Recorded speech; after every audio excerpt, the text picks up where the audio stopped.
Hello అండి, welcome back to my channel within vlogs. ఈరోజు ఈ వీడియోలో గుత్తి వంకాయ కూర ఏ విధంగా చేసుకుందామో చూసేద్దాం. ముందుగా దీనికోసం ఫ్రెష్గా ఉండే వంకాయల్ని తీసుకోవాలి.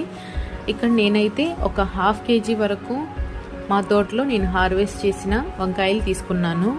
ఇవి ఎటువంటి పెస్టిసైడ్స్ వాడకుండా, ఎలాంటి కెమికల్స్ వాడకుండా నేను ఆర్గానిక్గా తోటలో పండించినాయి కాబట్టి చాలా టేస్టీగా కూడా ఉన్నింది కూర. వీడియోలో చూస్తేనే మీకు అర్థమైపోతుంది ఎంత ఫ్రెష్గా ఉన్నాయని వంకాయలు. ఇప్పుడు ఆ వంకాయలన్నిటినీ మధ్యలోకి ఘాట్లు పెట్టుకొని ఉప్పు నీళ్ళలో వేసి ఉంచాలి. ఆలోపు మనం గుత్తి వంకాయ కూరలోకి మసాలాని ప్రిపేర్ చేసుకుందాం.